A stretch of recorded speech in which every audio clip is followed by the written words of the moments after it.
for attending our second session of panels. I would like to go ahead and introduce Elizabeth Tucker. She is the Executive Director of EveryChild and has 34 years of experience in advocacy, policy, program development to support children and adults with significant disabilities to move from institutions to the community or be diverted from institutional admission.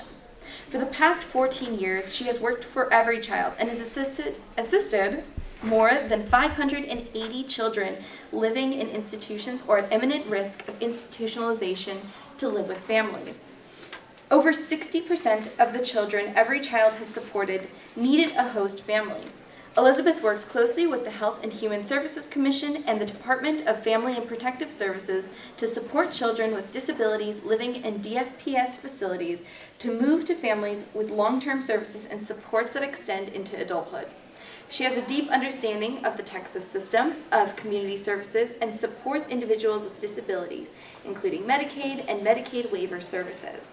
Elizabeth participates in a variety of state-level work groups, including the Promoting Interdependence Work Group and the Star Kids Advisory Committee and the Policy Council for Children and Families. So without further ado, I'd like to go ahead and introduce Elizabeth Tucker. Thanks. That was a mouthful. You never know if what you write is going to be, yeah. I've got a couple of handouts I'll make sure that you all get before the end. Thank you all for coming to this session. Hopefully it's going to be jam-packed and you're going to get answers to all of your questions, or you're actually going to leave with more questions than you had when you came in. I did on the handout put my contact information, so if anybody has any burning questions after you go home and you start thinking about things, feel free to give me a call and we can talk through some of these. I'm going to be presenting on something called a Medicaid waiver. Does anybody in this audience know what a Medicaid waiver is? Marty? Okay. And for those who don't, you will learn and you'll know at the end of the session. I've worked in Texas for a long time trying to make sure that children and adults have the supports that they need so that they can live with their families, they can live full, happy lives in the community, and have access to doing things that everybody else wants to have access to doing. So I've got lots of stories of children, and I'm going to use some of those children as an example of what a Medicaid waiver is. And we've got a number of Medicaid waivers in Texas. Sometimes they have long waits or interest lists, and I'm going to talk about some of the changes that are happening in Texas that you all should know about, kind of the latest and the greatest, because our system changes over time. Sometimes it changes slowly, and lately it's been changing pretty rapidly. So we'll kind of talk through that. The beautiful, smiley, happy faces are because children finally got some supports that they needed, and their families got the support that they needed. So this is all about a Medicaid waiver, and the one thing that I want to really impart is that Medicaid is a health insurance product, but Medicaid is both funded federally and through the state. So for every 40 cents the state pays into Medicaid, the federal government gives us 60. And so it's a good investment because we're leveraging money from the federal government to help support people.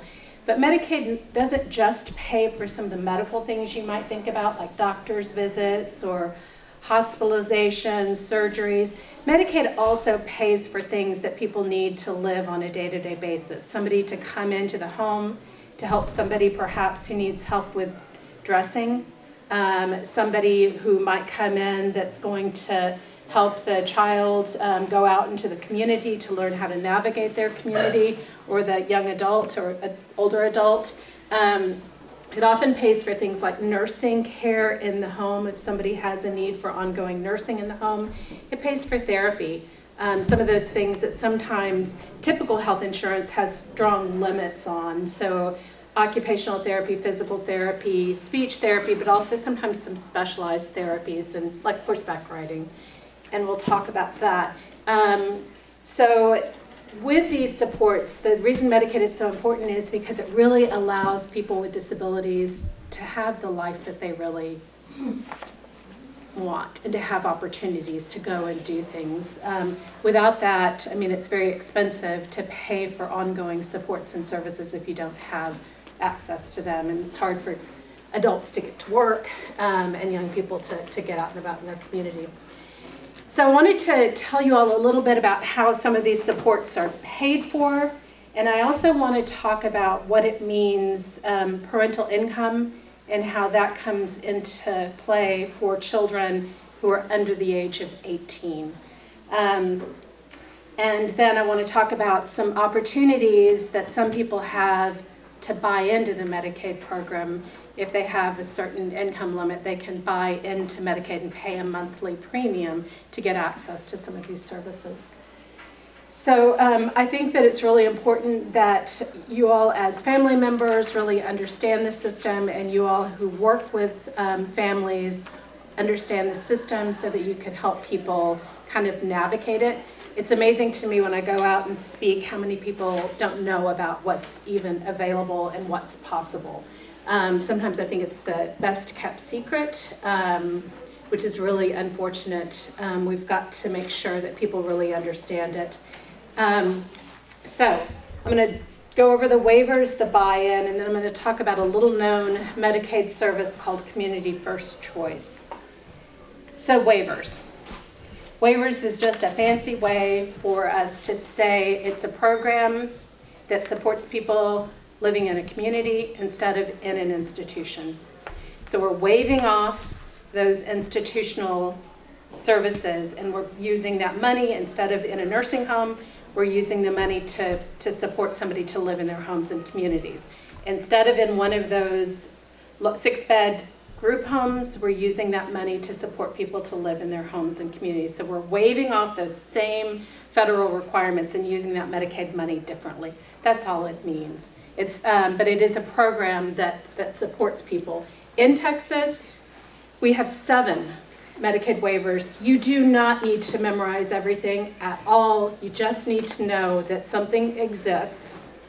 And then I think that you also need to know that there are sometimes shorter, waiting lists for these services. So the sooner you know about them and get your family member, the person you're here supporting, onto those interest lists, the better. And so I'm going to go over some of them more than others, but I will just kind of briefly touch on some of the ones that I'm not going to go into detail about so that you at least know that they exist. Okay, so these waivers are supposed to be flexible. They're supposed to be person-driven, centered. They are eligibility for all of the waivers except for one is based on the income of the person. They don't look at parental income. There's one waiver that does look at parental income, and that's a Texas Home Living waiver, and I'll go through that. But the other waivers do not look at parental income. So if you're 5 years old, the likelihood that you have any money is next to nothing. And so once you get into these waivers, then not only do you get services in that waiver program, but you get all of access to Medicaid, which is a bigger, broader service where you can get some of your health insurance needs, co-payments that you're like, if your insurance limits you for the amount of outpatient therapy visits, then you can then use Medicaid to pay for some of those things that you need in excess of. Waivers are not entitlements, so if you're eligible, it doesn't mean that you get services automatically with no wait. There is a waiting list.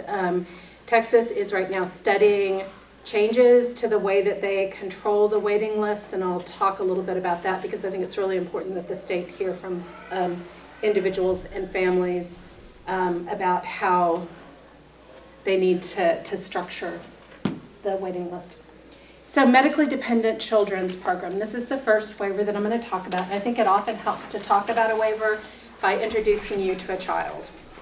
And so this is a young guy who is in this picture much younger than he is today. He's now approaching adulthood, born with multiple significant disabilities, living with his mom and his dad, and his father military, so he had TRICARE, Champus, whatever the military insurance was. And his mother was actually a coworker of mine who was working and trying to help children with disabilities live in their homes and communities. She had put Eric on the interest list for the medically dependent children's program, and his name finally came up. Really cute little guy, needs a lot of supports, physical supports. So how long is the wait on the MDCP? It's about going around 3 years right now. And they're offering it, and I'll talk about the interest list with all those. He was needing some supports in his home. Carla was exhausted. Her husband was often overseas and was not available to help out. Eric would have bouts like 2 or 3 months of the year where he was always sick. And so she was getting no sleep. She really didn't have any support. She was trying to work. He required lots of physical assistance. He also would have those periods of real significant illness where he was out of school. And so she needed supports. His name came up on the interest list, and she said it was like a new day for her. She now had access to pay for somebody to come in to help out on a regular basis, somebody to be there when Eric got off the bus in the afternoon, nursing in the home when Eric was going through really bad bouts of illness, respiratory, and seizures. His seizures became very complicated in winter months when he got sick. And so now the world of medically dependent children's program opened up to her, but so did Medicaid. And so the medically dependent children's program is for people under the age of 21, and so Eric was young. When he got offered the waiver, he was about 10 years old.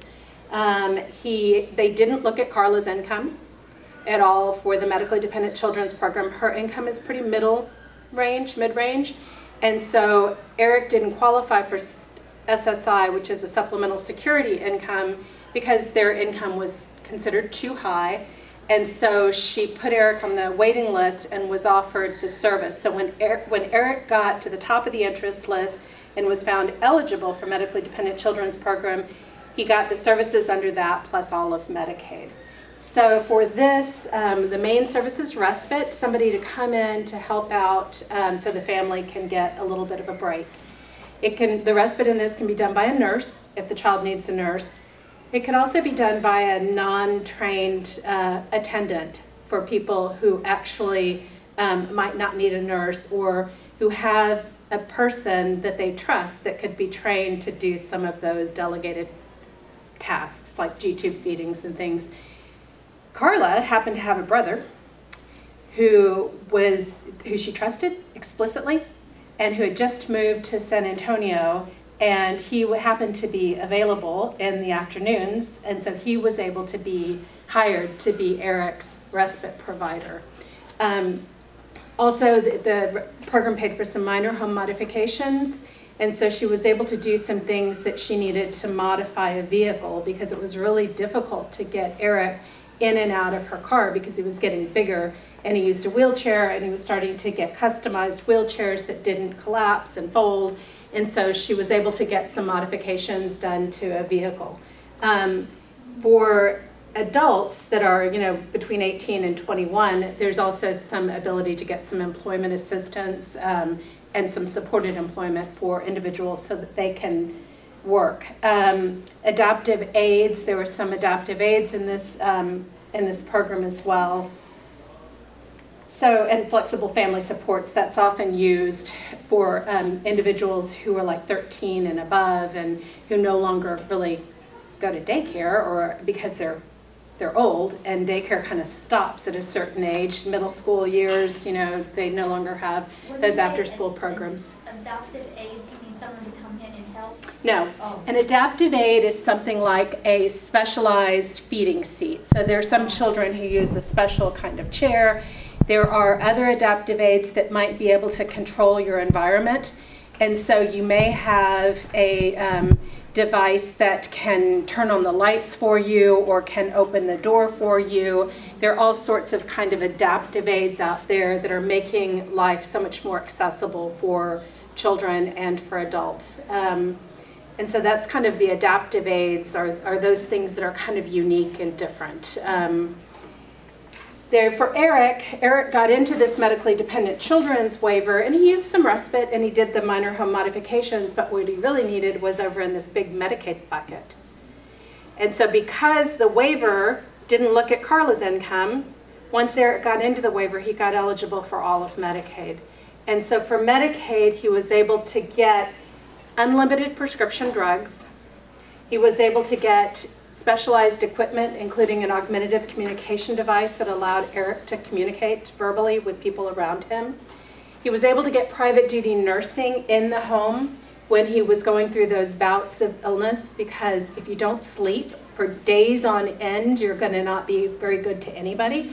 And so Carla was able to get a little bit of sleep because there was a nurse there to provide the nursing that he needed at night. It paid for personal care services, that's somebody to come in, an untrained person to come in and to help out. Carla's brother not only provided some respite, but he also provided that personal care services. So he had a job, and his job was to help take care of Eric. Also supplies, and for Eric's case, Eric needed incontinence supplies. That adds up. He needed G-tube supplies, so the tubing, but he also needed the formula. And he needed some oxygen at different points in time. So his medical supplies also came from Medicaid. And then he needed therapy.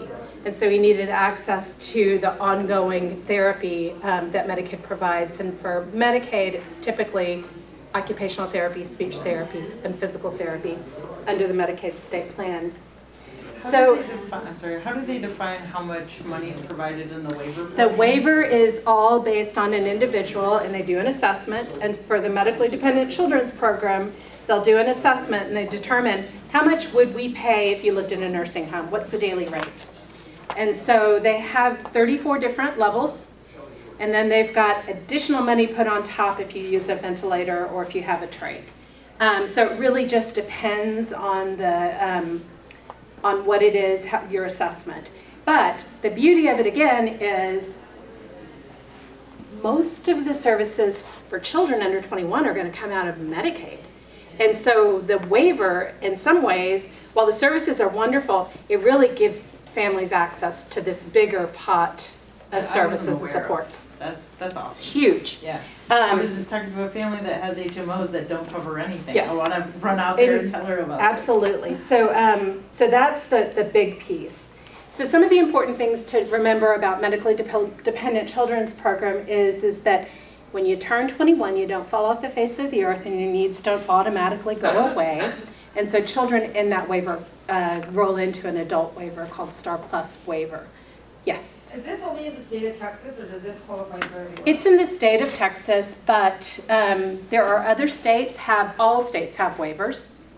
And I'm not sure what state you're from. New Mexico. Yeah, and somebody earlier was from New Mexico too. New Mexico's got some good waivers.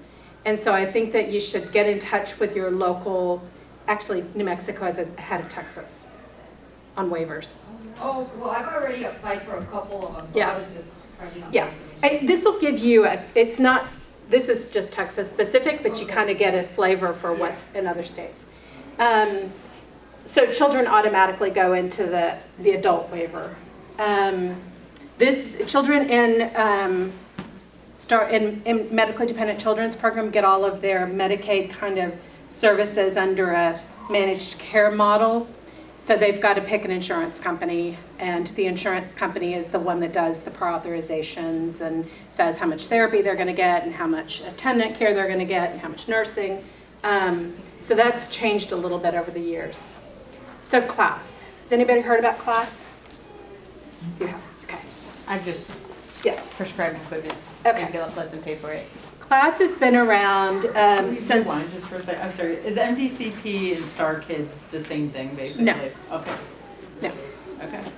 And I'll, Because they say MDCP is managed, or Star Kids is managed through MDCP, no. but You have an insurance company that's going to do all of your authorizations for services, and they're going to pay for them, just like any of us have health insurance companies. You're going to have that insurance company, and if you're in medically dependent children's program, that insurance company is going to approve your plan of care, your waiver budget, and they're going to authorize those services. But there are children in MDCP who are not in Star Kids. They're children in the foster care system who are in Star Health. And there are a couple of kids still in fee-for-service Medicaid that are in MDCP. So they're a little different, but just remember, big insurance companies, what they do for all of us is they say, yeah, you can get the service. Yes, this is how much you can get, and yes, I'll pay for it. So they pay claims and authorize. Waivers like MDCP, will they pay for like preventative equipment to prevent bad things or like wound preventative stuff? Or stuck MDCP to absolutely will. Gotcha. Okay, so this is class, and this is a young guy named Jarvis. Jarvis was injured in a automobile accident when he was 7 years old. His mother didn't survive the accident, so he was living with his dad. He was also raising Jarvis and another son. And Jarvis was getting really significant wounds from his positioning in his wheelchair, and he was having a really hard time, and then to boot, the house flooded. And so he ended up getting placed in a nursing home, and we met Jarvis when he was, a young teenager living in a nursing home. We were like, what can we do to fix this, right? So we helped get a waiver for him so that he could go home with supports and services. So he used the class waiver. Jarvis is a daredevil demon on that wheelchair. We took some video of Jarvis going down the driveway, popping a wheelie, spinning around, grabbing the mail, getting back into the house, and he's doing really well. He insisted that his home modification budget, because it's limited to a lifetime budget, was not going to be used to pay for the modification in his family's home. He didn't want that because he wanted to use it when he moved out and got his own place. And so really quite a character. So This- for class, some of these services, it's like a one-time deal, like The home modification only. That's the only one that's a one-time deal. So for class, it has a lot of services. Remember, medically dependent children's program had about 5 or 6. This one's got a lot. This is a waiver for children and adults. So you could be anywhere from being very little to being 100 years old on this waiver. So it doesn't stop at 21. People are eligible for this waiver if their disability occurred before their 22nd birthday and resulted in significant need for things like help with mobility or communication or self-care or for independence. So for some of those things, there's a list of 200 related conditions. Traumatic brain injury is one of those related conditions. Spina bifida, cerebral palsy, Down syndrome is a related condition, stroke. There are all sorts of related conditions that people can get access to this. Jarvis had a spinal cord injury, and so Jarvis qualified for this waiver. Jarvis also could have qualified for medically dependent children's program waiver, but this waiver actually had a little bit more to offer him. And so Jarvis and his dad made some decisions, and they chose this waiver. The primary service in this waiver is somebody to come in to help out on a day-to-day basis with personal care and also rehabilitation, which is training. Jarvis wanted to learn how to navigate his community. And so when he was in, toward the end of middle school, the beginning of high school, he wanted to learn the bus system. He was tired of relying on his parents to get him around. And so he used somebody within the class waiver to help him learn how to ride the bus and how to get around in his local community and how to start doing things on his own.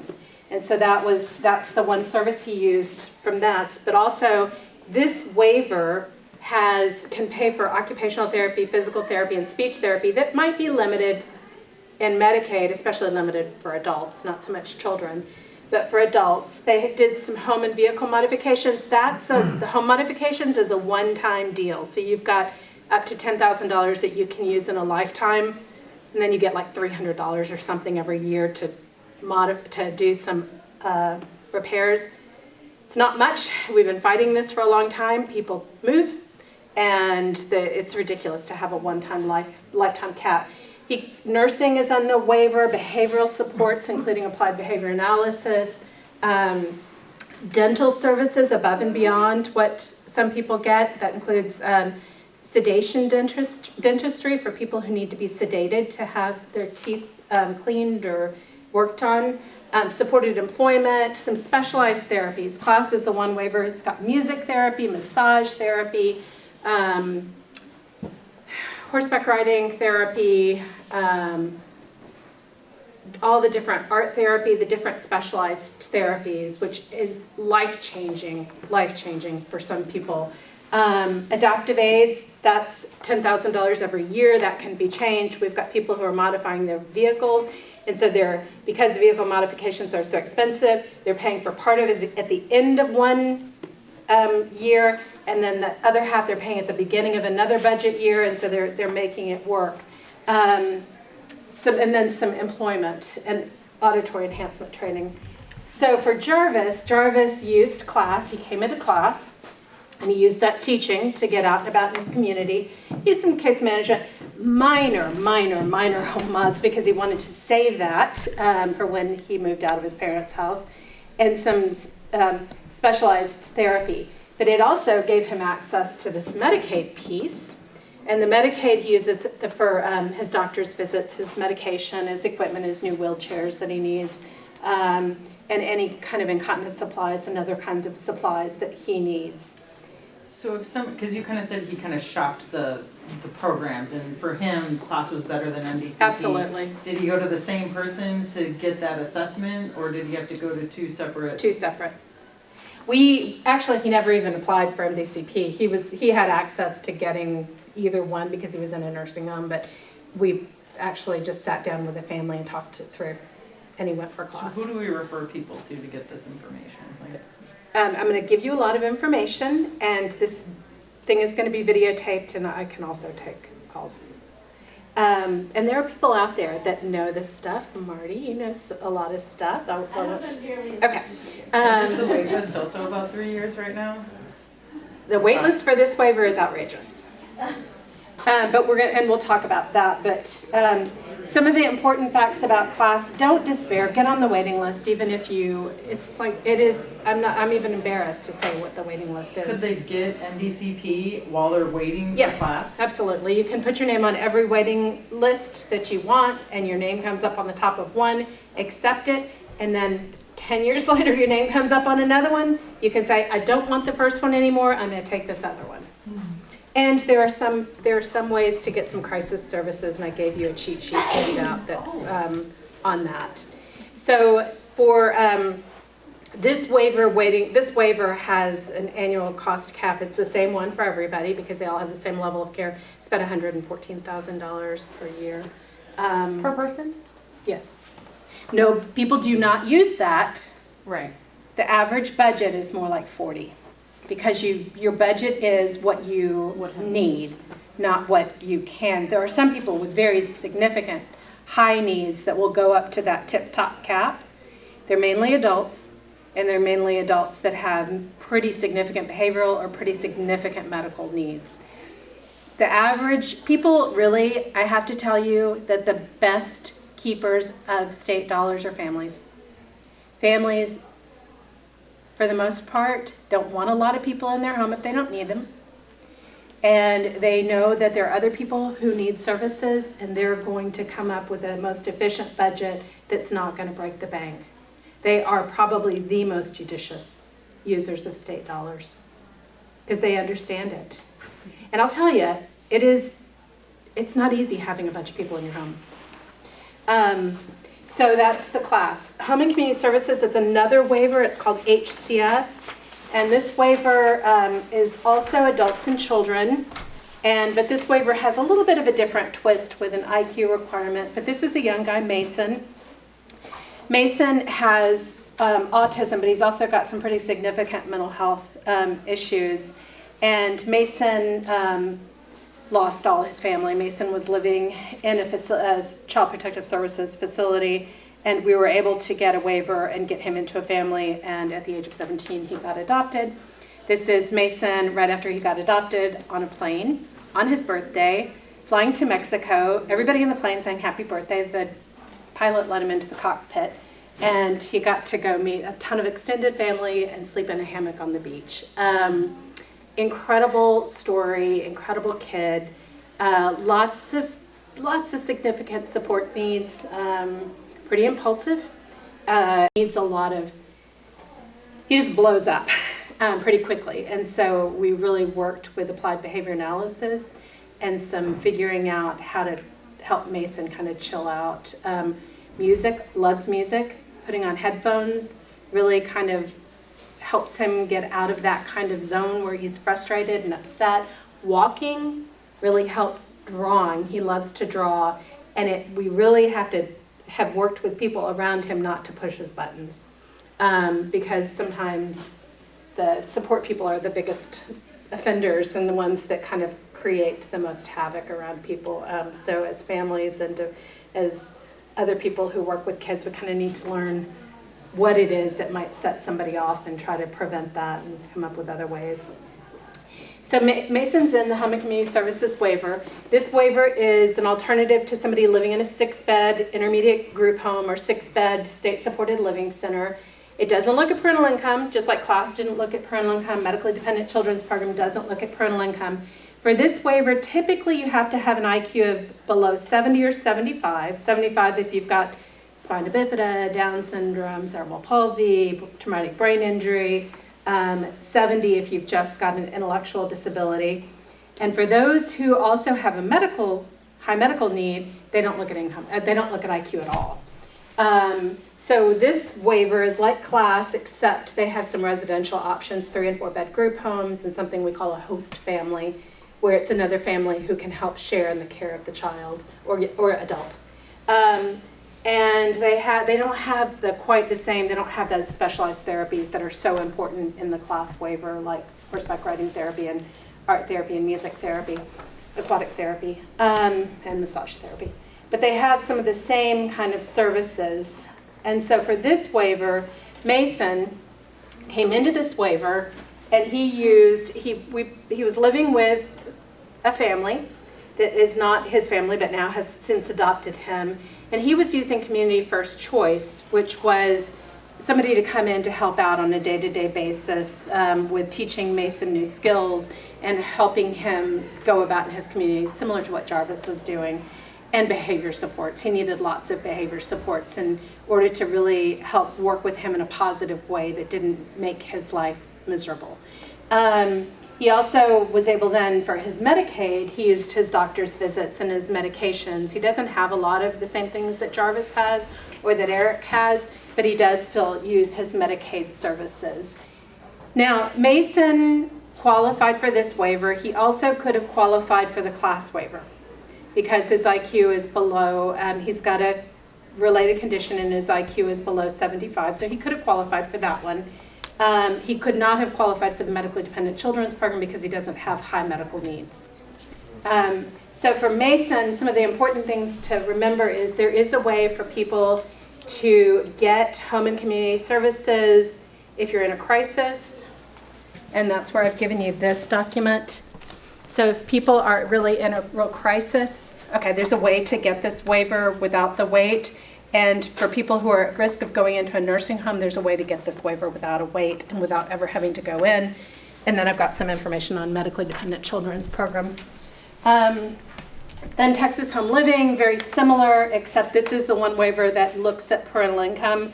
So typically when you hit 18, you might apply for SSI, and then with supplemental security income, you get Medicaid is attached to that.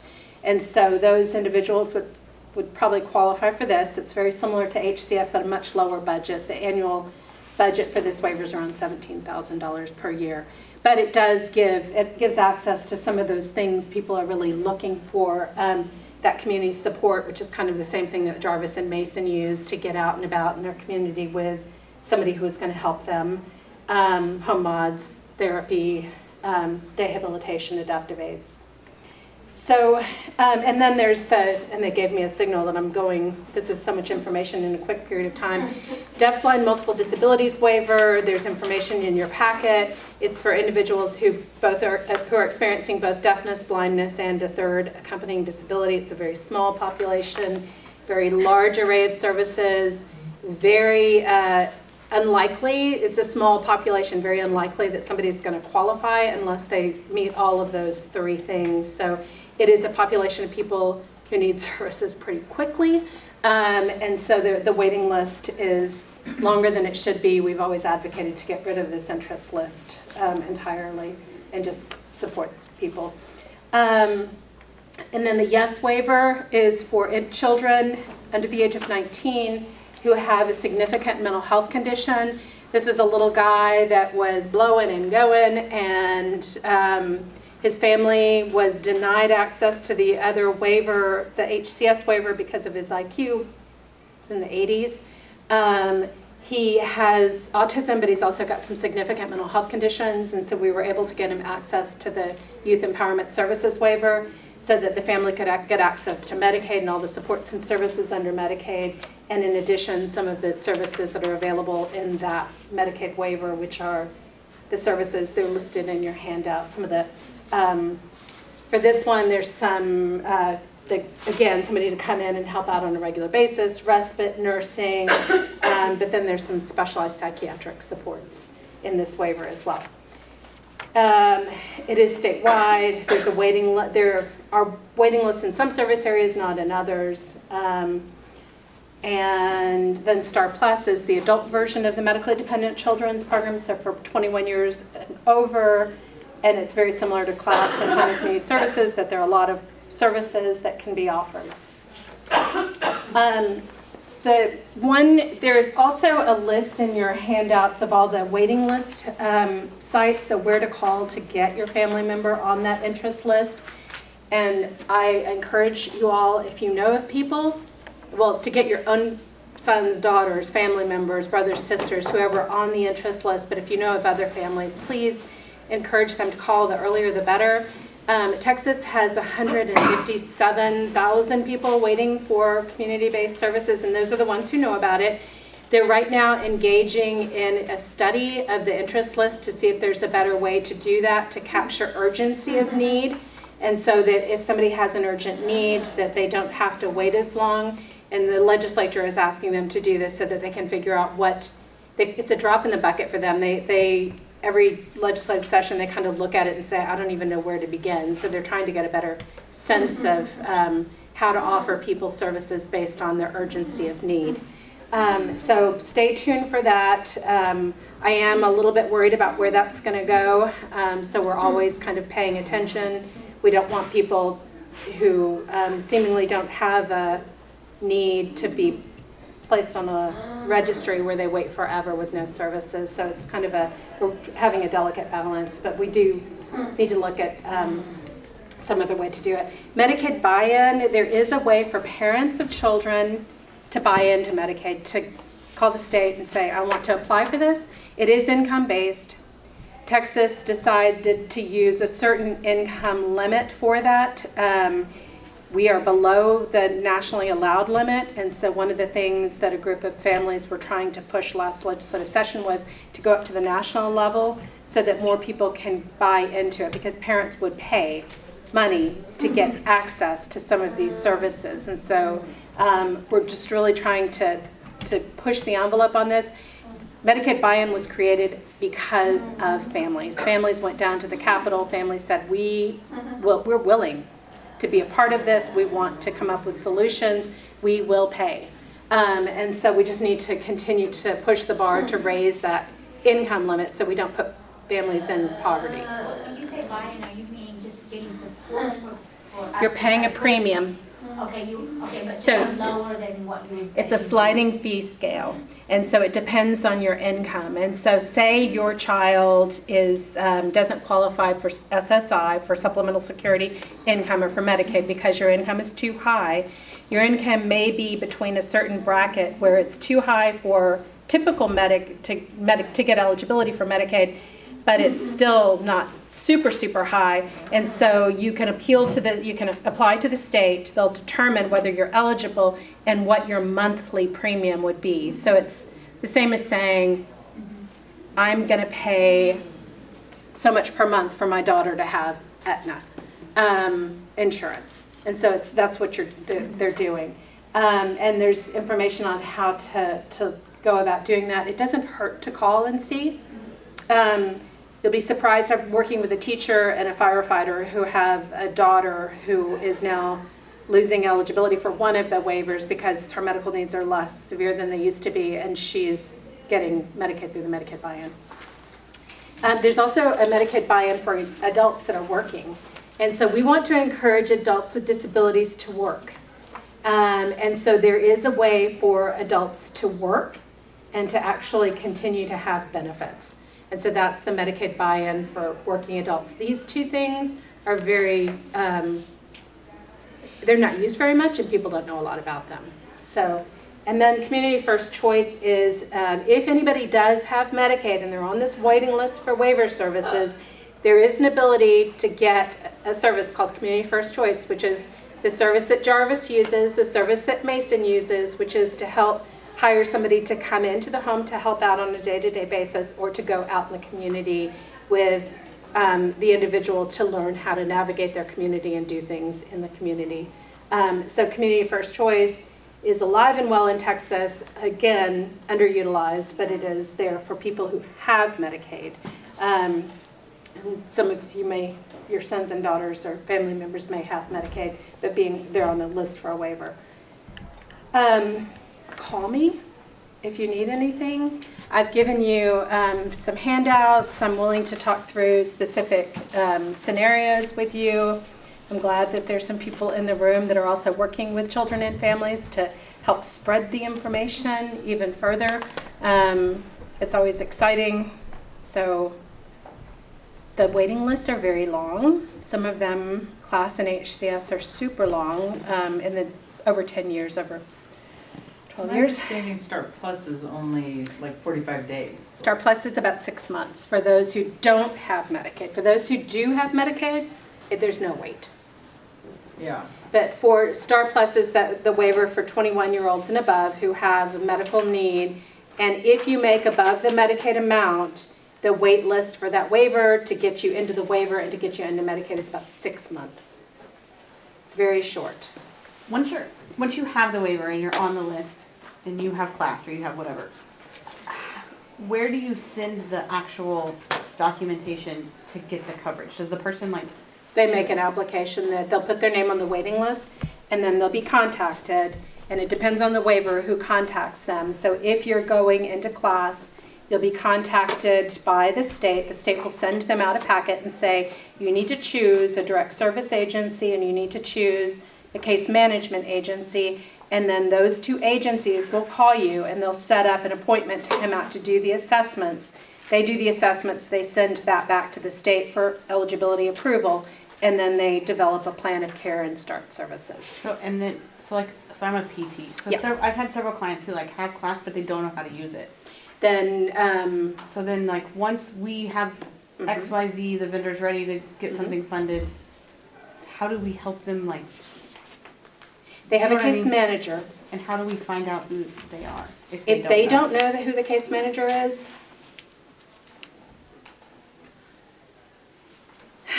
I'd call the state agency, I'd call Okay. HHSC, and I'd say, this is so-and-so, this is their date of birth, this is their Medicaid number, they have no idea who their case management agency or who their direct service agency is, they've not heard from them, they've not seen them, and they'll help try to get those services and supports in place. But sometimes they'll say, do you have somebody who comes out and helps you out in the home? And if they do, well, who is that? And did they leave any papers that are in the home? Because sometimes you can kind of tease it out of people that they do have. Oh, there's this piece of mail and it came from somebody called Touch of Class, or it came from somebody called the Arc of the Capital Area, and so you kind of can figure out who their case management agency is. There also is a list of case management agencies for class in the different service delivery areas. That's on the HHSC's website, so you could call all three. Call. Yeah. Is it possible to track where you are in the waiting list? Yes. Okay.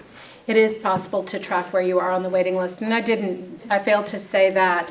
It is depressing to hear, but yeah. But there is, the thing that I always tell people too is when you get on the interest list, they typically will send you out something saying that your name has been added to the interest list. I've asked families to keep that piece of paper that they get and file it somewhere where they're not going to lose it. You may want to make 10 copies and put it in different places, but file that, and then the state will reach back out to individuals, or the local intellectual and developmental disability authority will reach back out to people every year or every 2 years and say, are you still interested in being on the interest list? If you don't answer that phone call, you don't answer that piece of mail, you've moved, you changed your number, sometimes if they can't locate you, they'll take your name off of the interest list.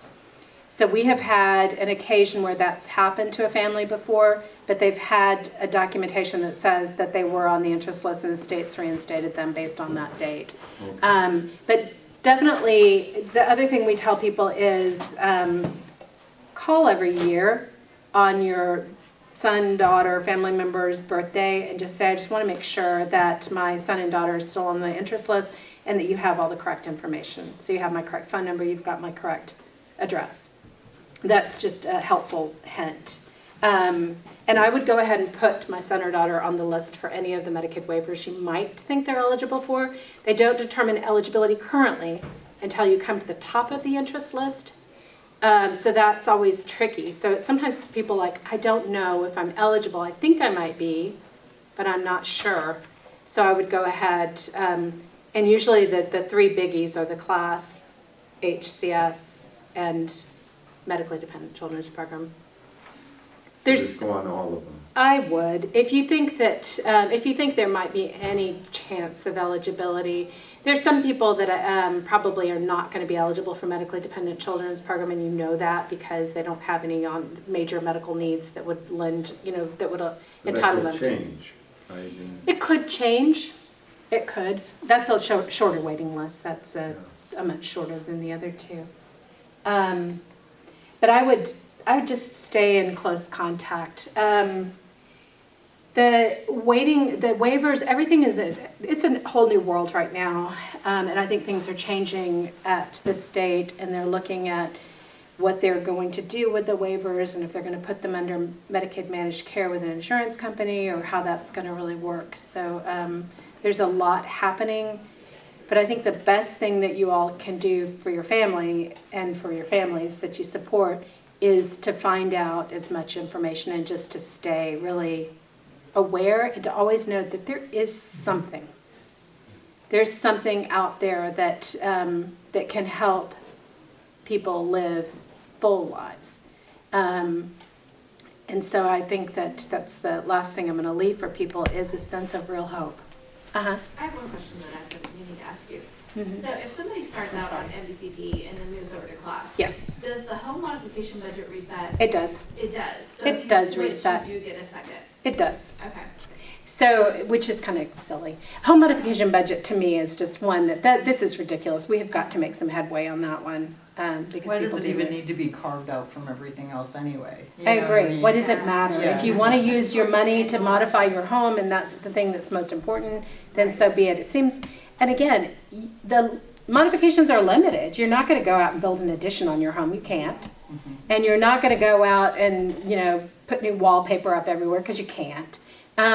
It's very specific. So I don't understand why it's not open because there's not a chance for abuse. Mm-hmm. So anyway, and again, families really, really, really, really, I mean, there may be a couple of outliers, but families really are the most judicious keepers of the state dollars. They really are. And I think we have to say that over and over and over again. They're not out to game the system. And I'll tell you, I know very few families that want extra services and intrusion in their lives if they don't have to have it. So, anyway, good luck for the rest of the conference. If you all need anything, call me. Thank you. Thanks.